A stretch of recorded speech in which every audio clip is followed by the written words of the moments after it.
এই সন্তান দেওয়ার মালিককে আল্লাহ। আল্লাহ তাআলা পবিত্র কোরআনে বলেন, তোমাদের কারো যদি সন্তান না হয়, তোমাদের যদি নেককার সন্তানের প্রয়োজন হয়, তাহলে আমার কাছে দোয়া করো, রব্বানা হাব লানা মিন আজওয়াজিনা ওয়া যুররিয়াতিনা কুররাতা আ'য়ুনিন ওয়াজআলনা লিল মুত্তাকিনা ইমামা। হে আমাদের প্রভু, হাব লানা মিন আজওয়াজিনা ওয়া যুররিয়াতিনা, হে আল্লাহ আমাদেরকে এমন স্ত্রী দান করেন এবং এমন সন্তান সন্ততি দান করেন যাদের দিকে তাকাইলে চক্ষুটা শীতল হয়ে যায়, যাদের মাঝে কোনো অপূর্ণতা নাই, দুনিয়ার ক্ষেত্রেও যাদের মাঝে প্রাচুর্যতা আছে এবং পরকালীন ক্ষেত্রেও যারা নেককার। সন্তান আল্লাহ তাআলা বড় নিয়ামত। আল্লাহ তাআলা এই পৃথিবীতে আমাদেরকে যত নিয়ামত দিয়েছেন, তন্মধ্যে অন্যতম একটি নিয়ামত হচ্ছে একজন নেককার সন্তান। সুবহানাল্লাহ। আল্লাহ তাআলা পবিত্র কোরআনে বলেন, আল মালু ওয়াল বানুনা জিনাতুল হায়াতিদ দুনিয়া যুয়্যিনা লিন-নাসি হুব্বুশ শাহাওয়াত মিনান নিসাই ওয়াল বানিনা ওয়াল কানাতির। আল্লাহ তাআলা এই পৃথিবীতে মানুষদের সৌন্দর্য যেগুলো রেখেছেন, তার মধ্যে একটা হচ্ছে নেককার সন্তান। আপনার সন্তান আছে বলে আপনি সন্তানের কদর বুঝতেছেন না। যার সন্তান নাই, কোটি কোটি টাকার মালিক, একটা সন্তানের জন্য কেঁদে মরিয়া হয়ে যাচ্ছে, সমস্ত ক্লিনিক হসপিটালে ঘুরেও একজন সন্তান পাচ্ছে না, সেই জানে সন্তানের কত কদর। এই সন্তান দেওয়ার মালিককে আল্লাহ। আল্লাহ তাআলা পবিত্র কোরআনে বলেন, সূরাতুশ শূরার 49 এবং 50 নম্বর আয়াতে আল্লাহ তাআলা বলেছেন, লিল্লাহি মুলকুস সামাওয়াতি ওয়াল আরদি ইয়াখলুকু মা ইয়াশা ইয়াহাবু লিমান ইয়াশাউ ইনাসান ওয়া ইয়াহাবু লিমান ইয়াশাউ যুকুর আও ইউযাওবিজুহুম যুকরানান ওয়া ইনাসান ওয়া ইয়াজআলু মান ইয়াশাউ আকীমা ইন্নাহু আলীমুন কাদির। আল্লাহ তাআলা পবিত্র কোরআনে বলেছেন, আসমান এবং জমিন, নবমণ্ডল এবং ভূমণ্ডলের মালিক একমাত্র কে? সবাই আওয়াজ দিয়ে বলুন আল্লাহ। ইয়াখলুকু মা ইয়াশা। আল্লাহ তাআলা যা চায় তা কোন বলার সাথে সাথে সৃষ্টি করতে পারে। এই যে ক্ষমতা, কাদেরে কুদরতুদারি বরকামাল, আনতা রব্বি আনতা হাসবি জুল জালাল। মুহূর্তের ভিতর সব কিছুকে করে দিতে পারেন একজন, তিনি বলেন আল্লাহ। আল্লাহ চাইলে মুহূর্তের ভিতর ভূমিকম্প দিয়ে, একটা কম্পন দিয়ে এই পৃথিবীটাকে দুলার সাথে মিশিয়ে দিতে পারেন কি পারে না? গত সম্ভবত 1 মাস আগে ঢাকার জমিনে আমাদের এদিকে হয়েছিল সম্ভবত এক ভূমিকম্পের কারণে সমস্ত রাজা, বাদশাহ, প্রজা, মন্ত্রী, মিনিস্টার সবাই জমিনে নেমে গিয়েছেন। একমাত্র আল্লাহ আল্লাহ করতেছে। আল্লাহ তাআলা চাইলে ইয়াখলুকু মা ইয়াশা, তিনি যা চায় তা সৃষ্টি করতে পারে। ইয়াহাবু লিমান ইয়াশাউ ইনাসা ওয়া ইয়াহাবু লিমান ইয়াশাউ যুকুর। আল্লাহ তাআলা যাকে চায় তাকে কন্যা সন্তান দেয়। এখানে আল্লাহ তাআলা কন্যা সন্তানের কথা আগে বলেছেন, তার মানে কন্যা সন্তান নিয়ামত, রহমত, এটা বোঝাতে চেয়েছেন।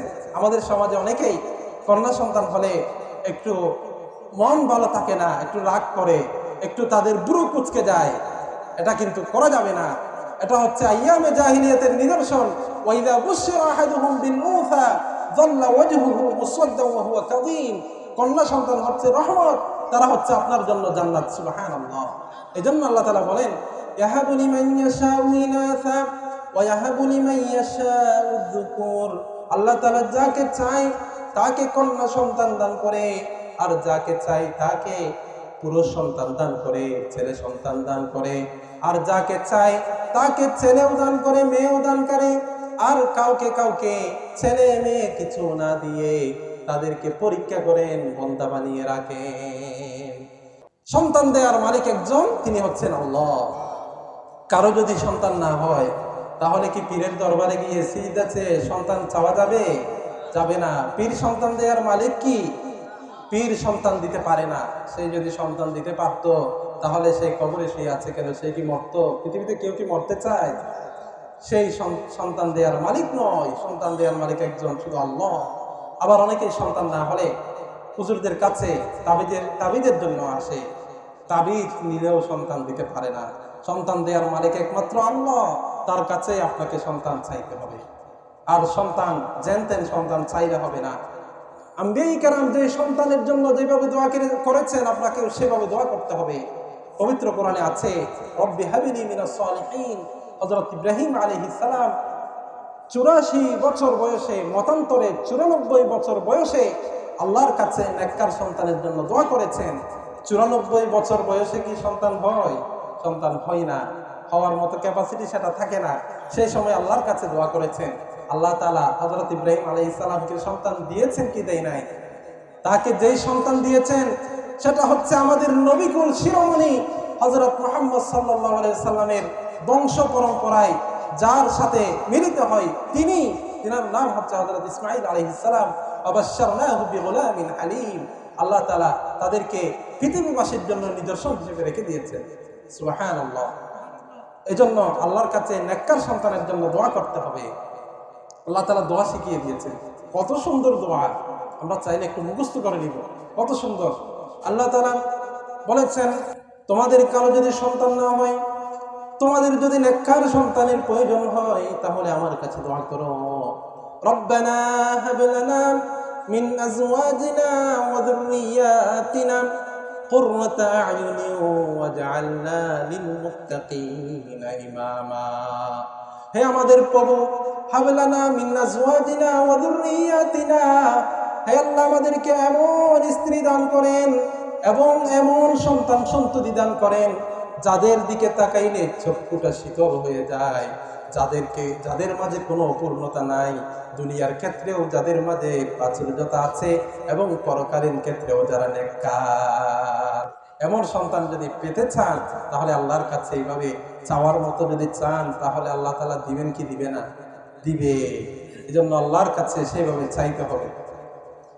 তাহলে আপনি যদি নেককার সন্তান পেতে চান তাহলে এমনি কি পাবেন? নেককার সন্তান পাওয়ার জন্য আপনাকে, আপনার বাচ্চারা যদি আপনার কথা মতো চলুক, সেটা যদি আপনি চান, তাহলে আপনাকে আগে আপনার সন্তানদের অধিকারগুলোকে আদায় করতে হবে। 1 নাম্বার অধিকার সন্তানরা যেটা আপনার থেকে পায় সেটা হচ্ছে সন্তান জন্মের আগে নাকি পরে, সেটা হচ্ছে সবচেয়ে মজার বিষয় হচ্ছে সেটা সন্তান জন্মের আগে, আপনি বিবাহ করার আগে, সেটা হচ্ছে 1 নাম্বার সন্তানের অধিকার, সন্তানের হক। সেই হকটা কি? সেটা হচ্ছে আপনার ভবিষ্যৎ সন্তানাদির জন্য আপনি একজন নেককার দিনদার স্ত্রীর ব্যবস্থা করা এবং আপনার সম্ভাব্য সন্তানের মা নির্বাচন করা, এটা হচ্ছে সর্বপ্রথম আপনার সন্তান আপনার থেকে পায়। এই জন্য বিবাহ শাদী করার ক্ষেত্রে শুধু সৌন্দর্য দেখে, লাল চামড়া দেখে বিয়ে করলে হবে না। 1 নাম্বার বিয়ে শাদীর ক্ষেত্রে আপনাকে দেখতে হবে এটা শুধু আমার ক্ষণস্থায়ী খাহেসাত পূরণের কোনো যোগ্যপূর্ণ নয়, এটা হচ্ছে আমার আগত, আমার যারা বংশধর আছে, আমার সন্তান আছে, তাদের মা। এই জন্য কোনো জমিন যদি ভালো হয় তাহলে বীজ ভালো হয় কি হয় না? বীজ ভালো হলে সেখান থেকে ভালো গাছ জন্মায়, গাছ ভালো হলে ভালো ফল জন্মায়। আপনার যদি স্ত্রী ভালো হয়, সেই স্ত্রী থেকে যে সন্তান হবে সেটাও ভালো হবে। এই জন্য আল্লাহর হাবিব সাল্লাল্লাহু আলাইহি সাল্লাম বলেছেন, তুনকাহুল মারওয়াতু লিআরবাইন লিমালিহা ওয়া লিজামালিহা ওয়া লিহাসাবিহা ওয়া লিদীনিহা ফাসবার বিযাতিদ দ্বীন।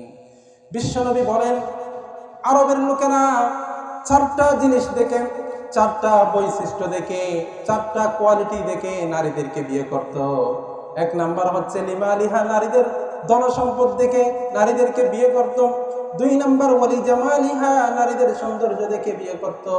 ওয়ালি হাসাবিহা, নারীদের বংশ দেখে বিয়ে করত। ওয়ালি দীনিহা, দিনদারি দেখে বিয়ে করত। ফাসফার বিযাতিদ দ্বীন।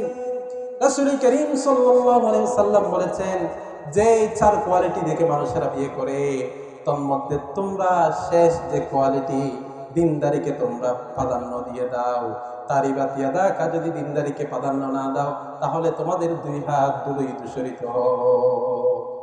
আপনি বিয়ে করেছেন, যদি শুধু সৌন্দর্য দেখে যদি বিয়ে করেন, সৌন্দর্য দেখে বিয়ে করার কারণে আপনার স্ত্রীটা যদি দিনদার না হয়, আপনার স্ত্রীটা যদি আল্লাহওয়ালা না হয়, নেক আমলকারী না হয়, তাহলে আপনার ঘরটা একেবারে জাহান্নাম হয়ে যাবে। আর যদি আপনি বিয়ে করেছেন, সেটা সুন্দর না হলেও সেটা কিন্তু দিনদার, সেই আপনার কথা মতো চলে, সেই নিজের সন্তানকে গর্ব নিয়ে কোরআনে কারীমের তিলাওয়াত করে নেক আমলগুলো করে, হিন্দি সিনেমা দেখে না, কোনো ধরনের অহেতুক কার্যকলাপ গীবত শিকায়েতের মধ্যে লিপ্ত হয় না, আল্লাহর জিকির করে, তাহলে আপনার সন্তান, আপনার স্ত্রী থেকে যে সন্তান হবে, সেটা আগামীর আব্দুল কাদের জিলানী হয়ে যাবে। সুবহানাল্লাহ। এই জন্য 1 নাম্বার আপনার সন্তানের যে অধিকার, সেটা হচ্ছে সন্তান জন্মের আগে সন্তানের সম্ভাব্য যে মা হবে, সেটা নির্বাচনের ক্ষেত্রে ভুল না করা, একজন নেককার দিনদার স্ত্রীর ব্যবস্থা করা। রাসূল বলেন, আদ-দুনিয়া কুল্লুহা মাতা ওয়া খায়রু মাতা'id দুনিয়া আল মারাতুস সালিহা। এই পুরো পৃথিবী যেটা আছে, এটা হচ্ছে ভোগের সামগ্রী, এটা হচ্ছে অল্প কিছু দিনের সম্পদ। এই পুরো পৃথিবীর মধ্যে সর্বশ্রেষ্ঠ যেই সম্পদ আছে, সেটা হচ্ছেন নারী, সেটা হচ্ছেন স্ত্রী। সুবহানাল্লাহ। আপনি যদি একজন নেককার স্ত্রী পেয়ে যান, তাহলে আপনি যেন পুরো পৃথিবীর সর্বশ্রেষ্ঠ সম্পত্তি পেয়ে গিয়েছেন। সুবহানাল্লাহ। এই জন্য অনেকে আছে, অনেক টাকা পয়সার মালিক, তাদেরকে দেখতে অনেক বড় লোক মনে হয় যে তাদের কোনো চিন্তা নাই, কিন্তু খবর নিয়ে দেখেন তার বউটা তার কথা মতো চলে না, তার কথা শুনে না। ওই রাত্রিবেলায় এসে দুইজনে কানা রান্না করা নিয়ে মারামারি দেয়, মশারি টাঙানো নিয়ে মারামারি দেয়, আছে না নাই? এই জন্য আপনার আমার যদি নেককার স্ত্রী যদি আমরা পেয়ে থাকি, তাহলে আল্লাহর কাছে শুকরিয়া আদায় করা দরকার। এই জন্য মেয়ে দেখতে যাওয়ার আগে তার দিনদারিকে প্রাধান্য দিতে হবে। শুধু সৌন্দর্য দেখলে, টাকা পয়সা দেখলে হবে না। হ্যাঁ, সৌন্দর্য দেখে বিয়ে করার কথাও হাদিসে আছে, কারণ আপনি যদি সৌন্দর্য দেখে বিয়ে না করেন, তাহলে পরনারীর প্রতি আপনার দৃষ্টিপাত যাওয়ার আশঙ্কা আছে না নাই? জন্য সেটাও দেখতে হবে, সাথে সাথে দিনদারিও দেখতে হবে। এটা হচ্ছে 1 নাম্বারের হক, যেটা সন্তানরা আপনাদের থেকে পায়, মাতা পিতার থেকে পায়, সেটা হচ্ছে সন্তান জন্ম নেওয়ার আগে। 2 নাম্বার যেটা সন্তানের হক, যেটা আপনাদের থেকে পায়, সেটা হচ্ছে সন্তান জন্ম নেওয়ার পরে। সেই হকটা কি? সেই হকটা হচ্ছে সন্তান হওয়ার সাথে সাথে সন্তানের ফটো মোবাইলে তুলে সাথে সাথে ফেসবুকে আপলোড দেওয়া, ঠিক না? এটা হতে পারে না। আমাদের সমাজে অনেকে আছে, ছেলে হয়েছে, খুশি হয়ে সে সাথে সাথে, এখনো সন্তানটাকে ভালো করে দুই নাই, ছবি তুলে ফেসবুকে আপলোড দিয়ে দিচ্ছে, আমার ভাই হয়েছে, আমার ছেলে হয়েছে, আমি চাচু হলাম, আমি মামা হলাম। এটা কিন্তু উচিত নয়। এই কারণে কিন্তু আপনার যে সন্তান নাতি আছে, আপনার ভাই আছে, সেটার উপর কুনজর পড়ার আশঙ্কা আছে না নাই? কুনজর পড়বে। এই জন্য এগুলো করা যাবে না। সন্তান জন্ম নেওয়ার পর যেটা প্রথম হক, সেটা হচ্ছে সন্তানের কানের মধ্যে আজান দেয়া, সন্তানের কানের মধ্যে ঈমানের ডোজ ঢুকিয়ে দেওয়া, ঈমানের ভ্যাকসিন তার কানের মধ্যে ঢুকিয়ে দেওয়া, সেটা হচ্ছে সন্তানের কানে আজান দেয়া। হাদিস শরীফে আছে, রাআইতু রাসূলুল্লাহি সাল্লাল্লাহু আলাইহি ওয়াসাল্লাম আযানা ফি উযুনিল হাসান ইবনে আলী হিনা ওয়ালাদাতহু উম্মুহু বিসসালাহ। হযরত উবাইদুল্লাহ ইবনে আবি রাফি রাদিয়াল্লাহু তাআলা আনহু বলেন, আমি রাসূল করিম সাল্লাল্লাহু আলাইহি ওয়াসাল্লামকে দেখেছি, যখন রাসূল করিম সাল্লাল্লাহু আলাইহি ওয়াসাল্লামের নাতি হযরত হাসান ইবনে আলী জন্মগ্রহণ করেছে। আল্লাহর রাসূল সাল্লাল্লাহু আলাইহি ওয়াসাল্লাম তার কানের মধ্যে নামাজের আজানের মতো অবিকল আজান দিয়েছে। এই জন্য সন্তান হওয়ার সাথে সাথে তার কানের মধ্যে আজান দিতে হবে। ওয়ালা তাজিদান্না আসাদ্দান নাসি আদাওয়াতান লিল্লাযিনা আমানুল ইয়াহুদ ওয়ান নাসারা। আমাদের জন্য মুসলমানদের চির শত্রু, সবচেয়ে বড় শত্রু যারা আছে, তারা হচ্ছেন ইহুদ এবং নাসারা। ইহুদি নাসারারা মুসলমানদেরকে ঈমান থেকে দূরে সরানোর জন্য তারা আমাদের মা বোনদের কানের মধ্যে, যে সন্তানদের কানের মধ্যে যে আজানের ধারা আছে এটাকে বন্ধ করার জন্য তারা ক্লিনিক খুলে দিয়েছে, যেন মা বোনরা তাদের বাচ্চা গর্ভে আসার সাথে সাথে নিয়ত করে নেই যেন তারা সিজারে বাচ্চাটা নেই। এরকম আছে না নাই? এখন যেহেতু ক্লিনিক হয়েছে, তো একটা কথা, আল্লাহ তাআলা সন্তান দেওয়ার মালিক। যে আল্লাহ তাআলা সন্তানটাকে বাচ্চাকে পেটের মধ্যে দেয়, সেই আল্লাহ তাআলাই তো ডেলিভারির মালিক, ঠিক না? আমাদের আগেকার যুগের যারা ছিল এবং আমাদের মারা যারা ছিল, নানারা দাদারা যারা ছিল, তাদের যে বাচ্চা হয়েছে তারা কি সিজারে হয়েছে নাকি নর্মাল হয়েছে? সবাই নর্মাল হয়েছে, কারণ তাদের ইমানও সেরকম নর্মাল হওয়ার কথা ছিল। আর কুকুর বাচ্চাদের যে বাচ্চা হয়, কুকুর, বিড়াল, ছাগল, গরু, তাদের কি সিজার করানো লাগে? লাগে না, শুধু মানুষদের লাগে। কেন? মানুষদের ইমানের দোষ আছে এই জন্য। আর করোনার সময় তখন যখন ক্লিনিক বন্ধ ছিল, হাসপাতাল বন্ধ ছিল, তখন যে বাচ্চা হয়েছে, পেপার পত্রিকাতে এসেছে 99% বাচ্চা নর্মালই হয়েছে। এগুলো হচ্ছে আমাদের ইমানের কারণে। আর তারা আমাদের জন্য পোলট্রি এবং যে সমস্ত ফার্মের জিনিস আছে এগুলোকে অ্যাভেলেবেল করে দিয়েছে। এগুলো খাওয়ার কারণে মা বোনরা মোটা হয়ে যায়, ওই ছেলেটাও মোটা হয়ে যায়, ফলে আর কি হয় না, নর্মালে হয় না, সিজার করানো। যাক, যদি কারো সিজারের প্রয়োজন হয় তাহলে সিজার করাইতে হবে। এটা হচ্ছে ফিকহি মাসালা।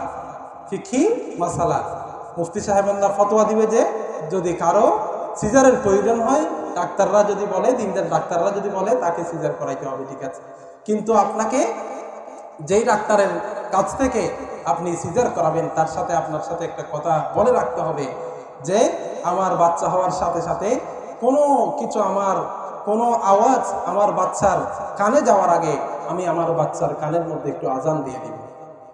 এখন তো সিজারে বাচ্চা হয়, সেখানে এই গান চলে, টিভি চলে, সেগুলো আপনার বাচ্চার কানের মধ্যে যায়। ফলে আপনার বাচ্চা ভবিষ্যতে পরবর্তীতে আপনার কথা শুনে না, তারা নাস্তিক মুরতাদ হয়ে যায়, আল্লাহর বিরুদ্ধে কথা বলে, রাসূলের বিরুদ্ধে কথা বলে, আলেম ওলামাদের বিরুদ্ধে কথা বলে। আবার তারা শেষ বয়সে তাদের মা বাবাকে বৃদ্ধাশ্রমের মধ্যে পাঠিয়ে দেয়। সেরকম কুলাঙ্গার সন্তান আমাদের সমাজে আছে না নাই? আপনি যদি আপনার বাচ্চার হকগুলো আদায় করেন, তাহলে আপনার বাচ্চা আপনার হকও আদায় করবে। এই জন্য 2 নাম্বার অধিকার যেটা সন্তানরা আপনাদের থেকে পায়, সেটা হচ্ছে সন্তান জন্মগ্রহণ করার সাথে সাথে সন্তানের ডান কানে আজান এবং বাম কানে ইকামত দেয়া। আজান এবং একামত দেওয়ার জন্য ইমাম সাহেবকে ডেকে আনতে হবে তা নয়, আপনার বাচ্চার জন্য আপনি আজান দিবেন। এবং যে কোনো পুরুষ মানুষ আজান দিতে পারবে। যদি সেই মহল্লায় কোনো পুরুষ না থাকে, তাহলে নারীরা আজান দিতে পারবে। আপনি প্রথম ভ্যাকসিন, ইমানের ভ্যাকসিন যদি আপনার সন্তানের কানে ঢুকিয়ে দেন, তাহলে আপনার সন্তান কখনো নাস্তিক মুরতাদ হবে না। এটা আপনি গ্যারান্টিতে রাখতে পারেন, এটা কিতাবের মধ্যে আছে। তারপর 4 নাম্বার যে অধিকার সন্তান আপনার থেকে পায়, সেটা হচ্ছে সন্তানের বয়স যখন 7 দিন হবে, তখন সন্তানের জন্য আকিকা দেয়া। আকিকা মানে হচ্ছে ছেলের জন্য, ছেলে হলে 2টা ছাগল এবং মেয়ে হলে 1টা ছাগল কোরবানির মতো জবেহ করে, আল্লাহর নামে জবেহ করে, সেটা নিজেও খাইতে পারবে এবং আত্মীয় স্বজন, পাড়া প্রতিবেশী, গরিব দুঃখী তারাও খাইতে পারবে, সবার জন্য দিয়ে দেয়া। হাদিস শরীফে আছে, আনিল গুলামি শাতানি মুকাফিয়াতান ওয়া আনিল জারিয়াতি শাতুন, এবং কুল্লু গুলামিন মারহুনাতুন বিল আকিকা। প্রত্যেকটা সন্তান আকিকার সাথে আবদ্ধ থাকে। আকিকা করলে তারা সেই আকিকার কারণে সমস্ত ধরনের রোগ বালাই এবং দুর্ঘটনা থেকে বেঁচে থাকে। এই জন্য সন্তানের যে 4 নম্বরের হক, সেটা হচ্ছে 7ম দিনে সন্তানের আকিকা করা। যদি কেউ 2টা ছাগল কোরবানি আকিকা করতে না পারে, তাহলে একটা দিয়ে হলেও আকিকা করে ফেলা উত্তম। এটা হচ্ছে মুস্তাহাব আমল। কারো যদি টাকা পয়সা না থাকে, দেওয়ার সামর্থ্য না থাকে, তাহলে সে দিবে না, পরবর্তীতে সে নিজে বড় হয়ে নিজে দিবে, এটারও সুযোগ আছে। এগুলো হচ্ছে বাধ্যতামূলক নয়, তবে দিয়ে দেওয়া হচ্ছে উত্তম। এবং এখানে একটা বিষয় আপনাদের প্রশ্ন রাখতে পারে, মেয়ে হলে একটা আকিকা দেওয়ার জন্য বলেছেন, একটা ছাগল আকিকা দেওয়ার জন্য বলেছেন, ছেলে হলে 2টা কেন? আল্লাহ তাআলা কি ছেলেদেরকে প্রাধান্য দিয়েছেন? ছেলে হলে কি বেশি খুশি হওয়ার জিনিস? এটার উত্তর হচ্ছে, আল্লাহ তাআলা এখানে ছেলে হলে বেশি খুশি হবেন এই কথা বলেন, বরং নারী হলে মেয়ে হলে বেশি খুশি হওয়ার কথা বলেছেন। তবে এখানে একটা হাদিস আমি আপনাদেরকে বলেছি, আকিকা দিলে, আকিকা যার দেয় সে দুর্ঘটনা থেকে, বিপদ আপদ থেকে বিরত থাকে। আপনারা বলেন দেখি, বেশি বিপদ আপদ দুর্ঘটনা ছেলের উপর আসে নাকি নারীর উপর? ছেলের উপর আসে। কারণ ছেলেরা বাহিরেই থাকে, তারা বাহিরে কাজ কারবার করে, তারা বিদেশে গমন করে, গাড়িতে যাতায়াত করে এবং বড় বড় কঠিন কঠিন কাজগুলো করে। এই জন্য তাদের বিপদ আপদ আসার বেশি সম্ভাবনা। এই জন্য তাদের জন্য 2টা ছাগল কোরবানি করতে বলেছেন। এটা হচ্ছে তাদের বিপদ আপদ থেকে বাঁচার জন্য, আর নারীদের জন্য একটা বলেছেন। তারপর 5 নম্বর, সন্তানের যে অধিকার আপনার থেকে সন্তান পায় সেটা হচ্ছে সন্তানের জন্য একটা সুন্দর নাম রাখা, সুন্দর ইসলামিক নাম রাখা। এখন তো আমাদের সমাজে নাম রাখে পিন্টু, মিন্টু, সিন্টু, তারপর আরো কি কি আছে, আকাশ, বাতাস, পাতাল, ইতি, রীতি, নীতি ইত্যাদি নামগুলো রাখে। এগুলো কিন্তু রাখা যাবে না, মুসলমানদের নাম এরকম হবে না। রাসূল করিম নামের একটা প্রভাব আছে। রাসূল করিম সাল্লাল্লাহু আলাইহি সাল্লাম কানা ইউগাইয়িরুল ইসমাল কবীহ, রাসূল করিম সাল্লাল্লাহু আলাইহি সাল্লাম খারাপ নামগুলোকে পরিবর্তন করে দিতেন। আবার অনেকেই নাম রাখে, কোরআনের মধ্যে আছে বলে সে নাম রেখে দিয়েছে তোকাজ্জিবান। তোকাজ্জিবান কোরআনের মধ্যে আছে এই বলে সে তোকাজ্জিবান নিজের ছেলের নাম রেখে দিয়েছে বা মেয়ের নাম রেখে দিয়েছে। তোকাজ্জিবানের অর্থটা কি সেটা সে দেখে নাই। আমি একটা ছেলেকে পড়াতাম, তার নাম বলে সাদিদুল ইকব, নাম আর একটা আরজি, কিন্তু মূল নাম যেটা জন্ম সনদে আছে সেটা হচ্ছে সাদিদুল ইকব। আমি শুনে অবাক হয়ে গেছি। আমি তার মাকে কল দিয়ে ওই নামটা পরিবর্তন করে দিয়েছি। সাদিদুল ইকব কোরআনের মধ্যে আছে, এই জন্য বলে তার দাদা নাতির নাম সাদিদুল ইকব রেখে দিয়েছে। অথচ সাদিদুল ইকব মানে কি সেটা জানে না। সাদিদুল ইকব মানে হচ্ছে কঠিন শাস্তি, যেটা জাহান্নামের মধ্যে জাহান্নামীদেরকে দিবে। এরকম নাম রাখলে হবে না। একজন বুঝে যে আলেমের কাছ থেকে নামটা সিলেক্ট করে দিতে হবে। আবার এখন তো বর্তমান আধুনিক যুগে মডার্ন নাম খুঁজে, মডার্ন নাম কিসের, আবার মডার্ন নাম খুঁজতে গিয়ে ইংলিশের মধ্যে নাম রাখি, বিভিন্ন ধরনের নাম যে এত কঠিন হয়ে যায় সেটা উচ্চারণও করা যায়। এজন্য নাম রাখতে হবে রাসূল করিম সাল্লাল্লাহু আলাইহি সাল্লাম যেই নাম বলেছেন সেই নামগুলো আমরা রাখবো। আল্লাহ রাসূল সাল্লাল্লাহু আলাইহি সাল্লাম বলেন, আহাব্বুল আসমাই ইলাল্লাহি আব্দুল্লাহ আব্দুর রহমান। রাসূল করিম সাল্লাল্লাহু আলাইহি সাল্লাম বলেছেন, আল্লাহর কাছে সবচেয়ে প্রিয় নাম হচ্ছে আব্দুল্লাহ এবং আব্দুর রহমান। তারপর হচ্ছে ওই সমস্ত আব্দুল খালেক, আব্দুর রাজ্জাক, আব্দুল ফাত্তাহ, আব্দুর রাজ্জাক, এই সমস্ত নামগুলো আল্লাহর কাছে প্রিয়। তারপর ওই সমস্ত নাম যেগুলো নবীদের নামের সাথে মিল আছে, সাহাবায়ে কেরামদের নামের সাথে মিল আছে, আইয়ুব, ইউসুফ, ইসমাইল এবং ইউনুস, ইয়াহইয়া, যে সমস্ত নামগুলো সাহাবায়ে কেরামের নামের সাথে মিল আছে, হযরত আবু বকর, ওমর, ওসমান, আলী, ওবাইদুল্লাহ এবং আব্দুর রহমান ইবনে আউফ, যায়েদ, তালহা, এই সমস্ত নামগুলো আল্লাহর কাছে বেশি প্রিয়। ছেলেদের সন্তানদের সুন্দর নাম কেন রাখতে হবে? রাসূল করিম সাল্লাল্লাহু আলাইহি ওয়াসাল্লাম বলেছেন, ইন্নাকুম তুদআউনা ইয়াওমাল কিয়ামাতি বিআসমাইকুম ওয়া আসমাই আবাইকুম ফাহাসসিনু আসমাআকুম। কিয়ামতের ময়দানে আল্লাহ তাআলা যখন মানুষদেরকে হিসাব করার জন্য ডাকবে, তখন নাম ধরে ডাকবে, নাম বলবে, হে আব্দুল্লাহ ইবনে আব্দুর রহমান, হে অমুকের ছেলে অমুক, তুমি আসো। এইভাবে আল্লাহ তাআলা নিজের ছেলের, নিজের এবং নিজের বাবার নাম ধরে ডাকবে কিয়ামতের ময়দানে। সেই দিন যদি আপনার নামটা যদি ভালো হয়ে যায়, ভালোদের নামের সাথে যদি আপনার নামটা মিলে যায়, তাহলে তাদের উসিলায় আল্লাহ তাআলা আপনাকে নাজাতের উসিলা করে দিতে পারে, আপনার জন্য জান্নাতের ফয়সালা করে দিতে পারে। এক কিতাবের মধ্যে আছে, কোন বান্দা যদি নিজের নাম মুহাম্মদ রাখে, তাহলে কিয়ামতের ময়দানে আল্লাহ তাআলা যখন আমাদের নবী, পেয়ারা নবী, বিশ্ব নবী, শ্রেষ্ঠ নবী, শফিউল মুজনিবিন হযরত মুহাম্মদ সাল্লাল্লাহু আলাইহি সাল্লামকে যখন আল্লাহ তাআলা মুহাম্মদ বলে ডাকবে, তখন সকল মুহাম্মদ গুলো ডেকে দাঁড়াই যাবে। এভাবে দাঁড়াই যাওয়ার কারণে আল্লাহ তাআলা তাদের প্রত্যেককে জাহান্নাম থেকে নাজাত দিয়ে দিবে। এই জন্য ছেলে সন্তানদের নাম সুন্দর, ইসলামিক অর্থবহ রাখতে হবে। আল্লাহ তাআলা আমাদেরকে তৌফিক দান করুন। যদি কারো নাম যদি বেশি এই অর্থটা যদি বেশি কুৎসিত হয়, তাহলে সে যদি জন্ম নিবন্ধন করেও ফেলে, সে যদি আইডি কার্ড করেও ফেলে, তাহলে তার নামটা পরিবর্তন করে দেওয়া দরকার। এই যে আমাদের চট্টগ্রামের মধ্যে একজন বক্তা আছে, প্রসিদ্ধ বক্তা, আপনারা সবাই চিনেন, আব্দুল্লাহ আল মারুফ। চিনেন না সবাই? আব্দুল্লাহ আল মারুফ সাহেব এখানে সব জায়গায় চট্টগ্রামের ভাষায় অনেক সুন্দর বয়ান করে। ওনার নাম আগে ছিল যে শাহজাহান। শাহজাহান নাম রাখা যায়, কিন্তু শাহজাহান আগে নাম ছিল। ওনাকে ছাত্র জমানায় সবাই শাহজাহান বোদ্ধা বলে ডাকতো বা শাহজাহান ভাই বলে ডাকতো, কিন্তু তার নামটা একজন হুজুর তিনি আব্দুল্লাহ আল মারুফ বলে রেখে দিয়েছেন। আব্দুল্লাহ মানে হচ্ছে আল্লাহর বান্দা। এখন বলছিলাম যে আব্দুল্লাহ সবচেয়ে শ্রেষ্ঠ নাম, আবার আল মারুফ মানে হচ্ছে প্রসিদ্ধ। আল্লাহ তাআলা সেই নামের উসিলায় আমার মনে হয় তাকে প্রসিদ্ধ বানিয়ে দিয়েছে। তার নাম ছিল যে শাহজাহান। শাহজাহান মানে হচ্ছে দুনিয়ার বাদশা। দুনিয়ার বাদশা কে? আল্লাহ তাআলা। আল্লাহ তাআলাই দুনিয়ার বাদশা হতে পারে, কারণ আজকের রাজা কালকের ফকির হয়ে যেতে পারে কি পারে না, কিন্তু আমার আল্লাহ তাআলা সেই অনাদি অনন্তকাল থেকে নিয়ে আবার অনন্তকাল পর্যন্ত একজন বাদশা থাকবে, রাজা থাকবে, তিনি হচ্ছেন রাজাদিরাজ আল্লাহ। এজন্য নামগুলোকে একটু ভালো করে ছেলে সন্তানদের নাম এবং মেয়েদের নাম আমরা ইসলামিক নামগুলো রাখার চেষ্টা করব।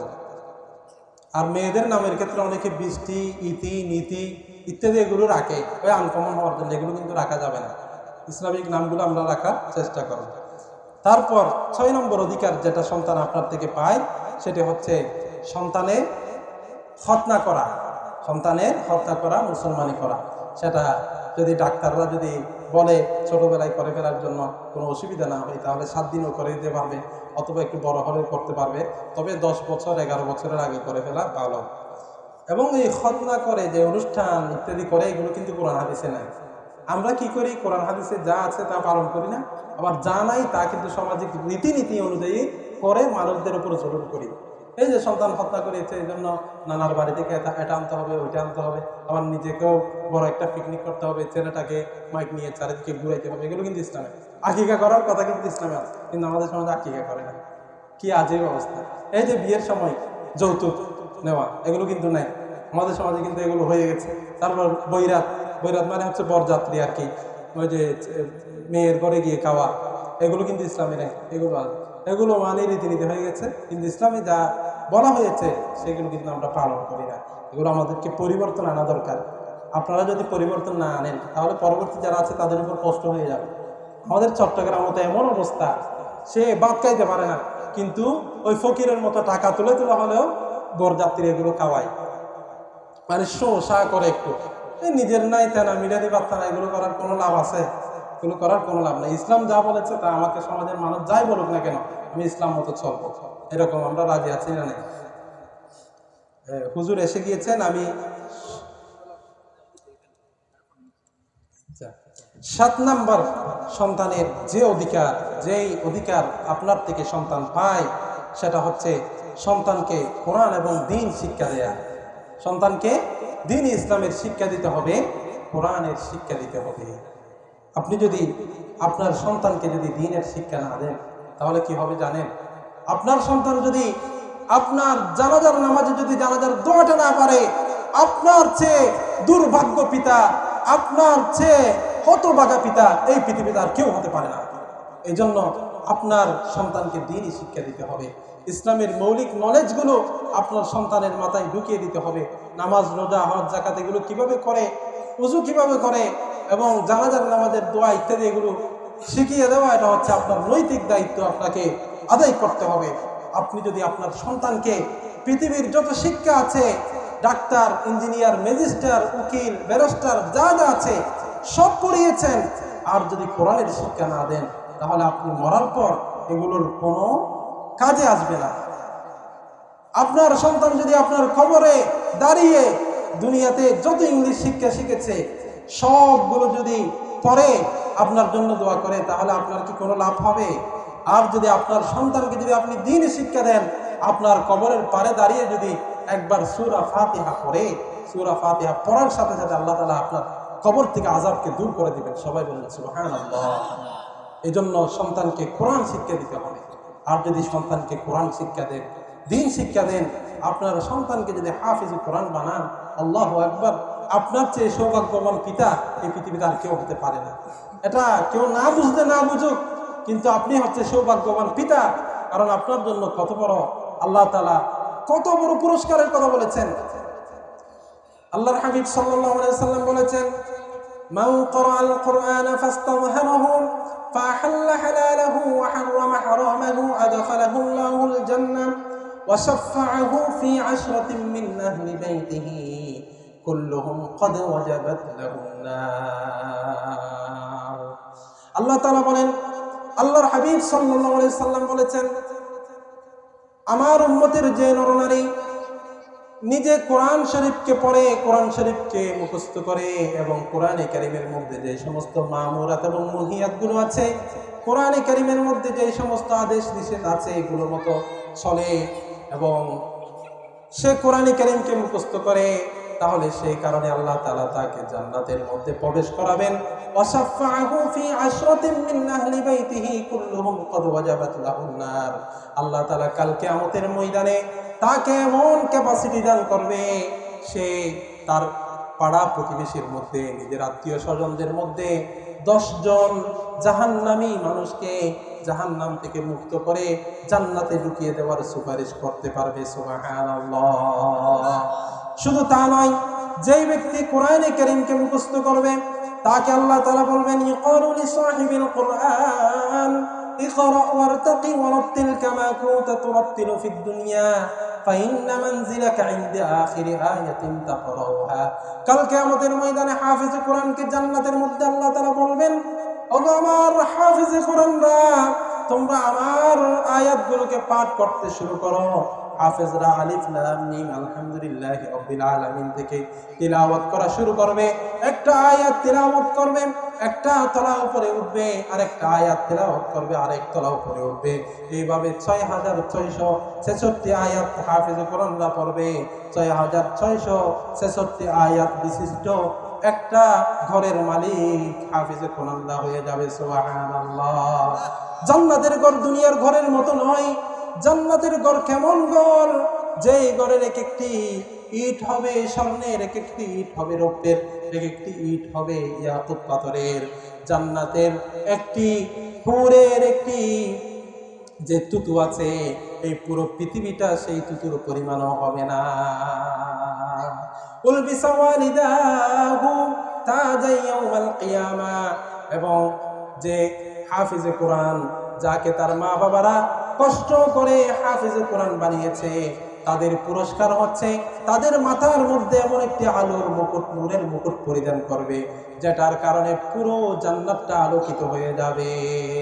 जिस शख्स ने कुरान को सीने में बसाया, जिस शख्स ने कुरान को सीने में बसाया, फिरदौस मुअल्ला में मकान अपना बनाया।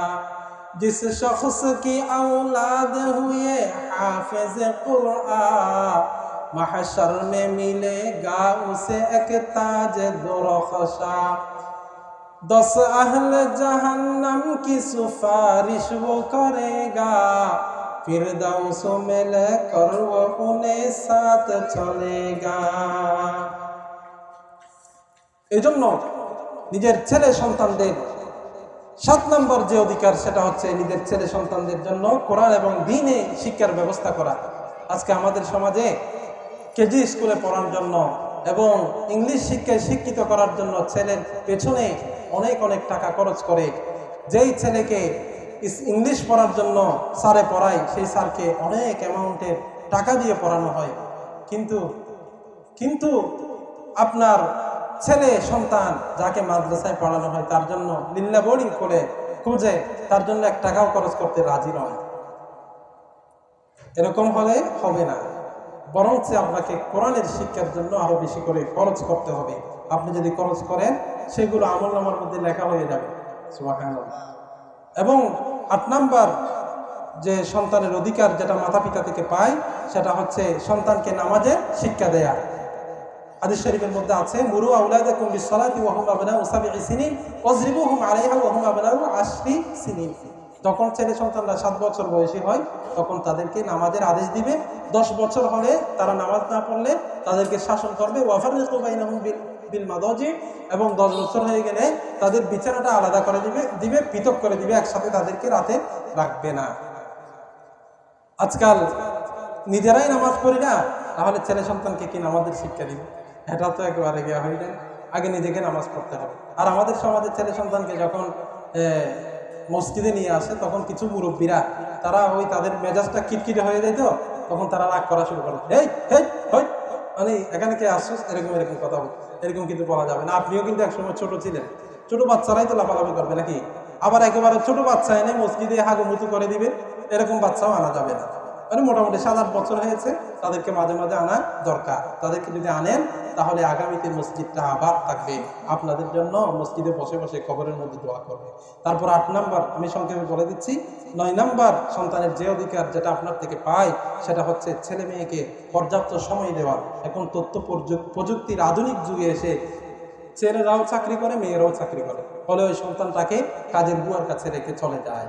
এরকম হলে হবে না। আপনি যদি আপনার সন্তানকে কাজের বুয়ার কাছে যদি রেখে চলে যান, আপনার সন্তান একদিন বড় হয়ে যখন এস্টাবলিশড হয়ে যাবে, ইউরোপ আমেরিকায় গিয়ে সেই নিজের সন্তান স্ত্রীদেরকে নিয়ে থাকবে এবং আপনাকে বৃদ্ধাশ্রমে পাঠিয়ে দিবে। এটা হচ্ছে প্রকৃতির মায়ের। প্রকৃতি কোনোদিন ছাড়ে না। আপনি যদি আপনার সন্তানকে সময় না দেন, বৃদ্ধ বয়সে আপনার সন্তানও আপনাকে সময় দিবে না। এজন্য আপনি দেখবেন জজ, ম্যাজিস্ট্রেট ইত্যাদি যারা আছে, তাদের জন্য ওল্ড হোম, বৃদ্ধাশ্রম ইজ ওয়েটিং ফর হিম। তাদের জন্য বৃদ্ধাশ্রম অপেক্ষা করে। আপনি কোনো সময় শুনবেন না চাষা বুষা কৃষক যারা আছে তাদের মা বাবা বৃদ্ধাশ্রম, কখনো শুনবেন না। তারা ঘরের মধ্যে থাকে। কোনো আলেমের মা বাবা বৃদ্ধাশ্রমে পাওয়া যায় না, কিন্তু বড় বড় ইঞ্জিনিয়ার, প্রফেসর, বড় বড় রাজা মন্ত্রীর মা বাবা বৃদ্ধাশ্রমের মধ্যে থাকে। এরকম অহরহ রেকর্ড আছে, অহরহ রেকর্ড আছে। এই জন্য নিজের ছেলে মেয়েকে পর্যাপ্ত সময় দেওয়া, এবং নিজের মার দায়িত্ব হচ্ছে নিজের ছেলে মেয়েকে পর্যাপ্ত সময় দেওয়া, তাদেরকে লালন পালন করে গড়ে তোলা, তাদেরকে দুগ্ধ পান করানো। এবং 10 নম্বর ছেলে মেয়ের যে অধিকার, সেটা হচ্ছে মেয়েকে পর্দার শিক্ষা দেয়া। মেয়ে যখন একটু বড় হবে, 5-6-এ পড়বে, তখন থেকে তাদেরকে পর্দার শিক্ষা দিতে হবে। কিন্তু আজকাল তো আমাদের দেশে কিছু কিছু কুলাঙ্গার আছে, যারা নারীদের হিজাব ধরে টান দেয়, যারা পর্দার বিরুদ্ধে করে, পর্দাকে যারা সেই আদি যুগের শিক্ষা মনে করে, এগুলো করা যাবে না। তারপর 11 নাম্বার সন্তানের যে অধিকার, সেটা হচ্ছে সন্তানের জন্য দোয়া করা, নেককার সন্তানের জন্য দোয়া করা, আল্লাহর কাছে বেশি বেশি দোয়া করতে হবে। তারপর 12 নম্বর যে অধিকার, সেটা হচ্ছে সন্তানের পিছনে খরচ করা, তাদেরকে মানুষ করার জন্য খরচ করা। আপনি যদি তাদেরকে একেবারে ছোট বয়স থেকে যদি কাজের মধ্যে লাগাই দেন, সেটা সন্তানের অধিকার পালন হবে না। কমপক্ষে 15 বছর পর্যন্ত তাকে লালন পালন করা আপনার উপর ওয়াজিব। 15 বছর পর্যন্ত কমপক্ষে লালন পালন করতে হবে, তাদের পিছনে খরচ করতে হবে। তাদের পিছনে খরচ করলে সেটা হচ্ছে সৎকার সওয়াব। আমি সেদিকে যাচ্ছি না। তারপর 13 নম্বর হচ্ছে ছেলে মেয়ে যখন প্রাপ্তবয়স্ক হবে, তখন তাদের জন্য বিয়ের ব্যবস্থা করা। কিন্তু আমাদের সমাজে এখন ছেলে মেয়েদেরকে বিয়ে দিতে অনেক দেরি করে ফেলে। হাদিস শরীফের মধ্যে আছে, ইযা বালাগ ওয়া ইল্লাম ইউজাউইজ ফাইদা আসাবা ইসমান ফাইন্নামা ইসমুহু আলা আবিহি। কোনো সন্তান বা মেয়ে বড় হয়েছে, সে বড় হওয়ার কারণে তাকে বিয়ে দেয় না তার মা বাবা, সে যদি কোনো পাপ কাজে লিপ্ত হয়, তাহলে সেই পাপ কাজের একটা অংশ তার মা বাবার উপর বর্তাবে। এই জন্য আমাদেরকে বিয়েকে সহজ করতে হবে, জেনাবি বিচারকে কঠিন করতে হবে, এবং বিয়েকে সহজ করে আমরা বিয়ের যত ধরনের কুসংস্কার আছে সেগুলোকে দূরীভূত করার চেষ্টা করব।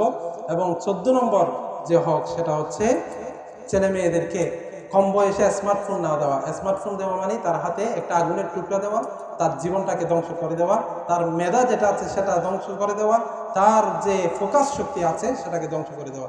এরকম দেওয়া যাবে না। অন্ততপক্ষে আপনার ছেলে 20 বছর হতে হবে মোবাইল দেওয়ার জন্য। অর্থাৎ আপনি যতদিন কামাবেন ততদিন আপনাকে তাকে মোবাইল দেওয়া যাবে না। এবং 15 নম্বর যে অধিকার ছেলে মেয়ের, সেটা হচ্ছে ছেলে মেয়ের মাঝে বৈষম্য দূর করা। ছেলেকে যেই নজরে দেখবেন, মেয়েকেও সেই নজরে দেখবেন। ছেলেকে যা দিবেন, মেয়েকেও তা দিবেন। এবং আল্লাহ তাআলা ছেলে মেয়ের জন্য যে সম্পদের কথা বলেছেন, লিযযাকারি মিসলু হায্জিল উনসায়াইন, 2 জন মেয়েকে যা দিবেন, একজন ছেলেকে তাই। অর্থাৎ একজন ছেলে যা পাবে, 2 জন মেয়ে মিলে তা পাবে, তাই দিয়ে দিতে হবে। আল্লাহ তাআলা যা কিছু বলা হয়েছে সম্পর্কে আমাকে এবং আপনাদেরকে আমল করার তৌফিক দান করুন।